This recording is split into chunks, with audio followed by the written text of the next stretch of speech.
What's going on, aquatic family? My name is Ryan from the Aquascape Gods on Instagram. Today we're going to be going over the 5 main myths of aquascaping.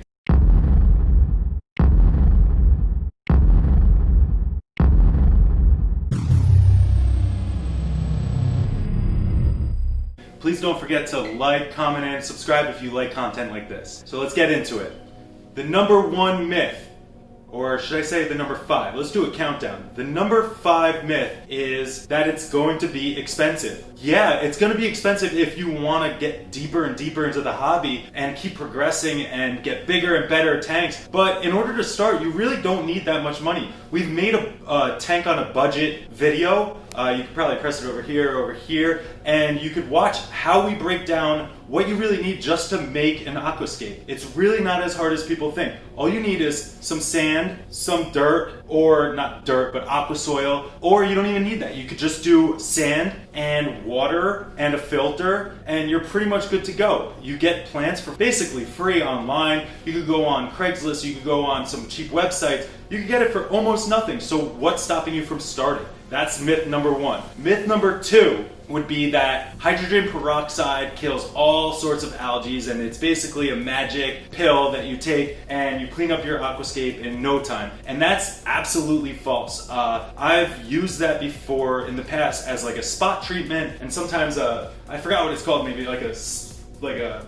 peroxide tornado type of thing where you try to blast your entire water with hydrogen peroxide. And although it does kind of work, sometimes it works perfectly fine. There are algae like green hair algae that it doesn't really work at all on, and you kind of just need to get down to the basics and figure out what the problem is from the root of the problem. So you need to keep checking your water quality and your CO2 and your fertilization and just everything in general. You need to make sure that that's all on track. So hydrogen peroxide is not a magic pill. That's myth number 2. Myth number 3 is that lighting has everything to do with getting your plants to be red. I had a whole video, you could click it over here, on how to make your plants red. At least this is what worked for me, and I've tried it so many times. I spent my first 2 years trying to get red rotalas and red plants, and nothing worked. I couldn't figure it out until I basically figured out that I needed high lighting. I needed a strong light. It was a T5 if you don't remember from the video. But after I got the lighting down, I also limited nitrates. There's so many different things that go into it. Even though it's only a couple, it's not so many. You need to get those things down as well. A lot of this hobby is knowledge, so you just need to be able to know what you're doing before you actually go ahead and do it, because if you try your first time and it doesn't work out, are you going to give up? No. A whole part of this hobby is trial and error. You have to keep trying things and try to figure out your best way to do what you want to accomplish. And that brings me to myth number 3. RODI is necessary for crystal clear water. That's an absolute myth.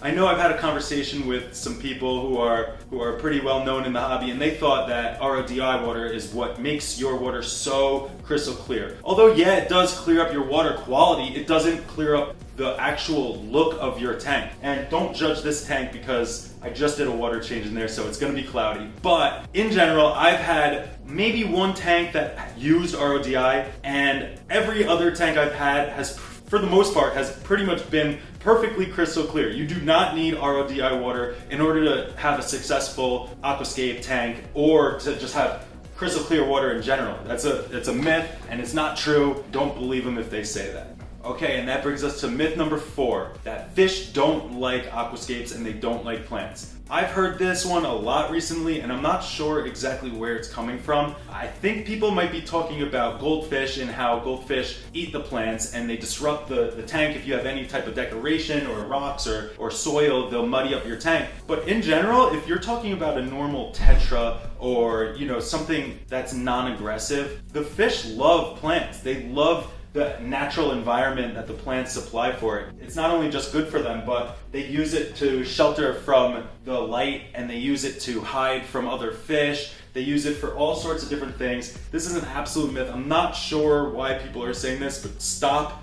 Don't believe them. Myth number 5, the last and final, the biggest myth possible is I don't have time for an Aquascape. That's the biggest BS I've ever heard. It's kind of like when somebody tells you that they don't have time to go to the gym, even though a workout is really just 20 minutes of your time. Everybody has 20 minutes. You could find 20 minutes of your time almost every single day, I'm sure, unless you're some crazy billionaire that has zero time in their schedule at all. Even they could probably figure it out. But that's the number one myth I always hear. Oh, I don't have time to figure out this and that and whatever. But you do. You have 20 minutes. If you set up a beautiful tank, you're going to want to take the time to kind of figure out how to make it as good as possible. And most of the time, especially once you get it up and running, it's not going to take the full 20 minutes a day. It's not going to take nearly that. Maybe 20 minutes a week. That's what I do with most of my tanks when they're actually set up and have plants, unlike this tank. Forget about this one right now. So that's a myth. All you need to do is just put in the time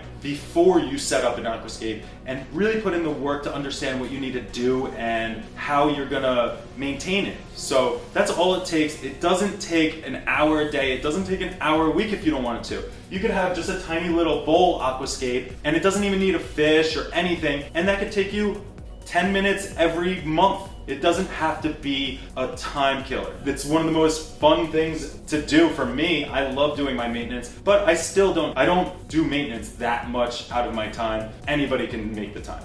I hope you liked that 5 myth video that we just made. If you did, please don't forget to give us a like, maybe a subscribe, and drop a comment below. Thank you.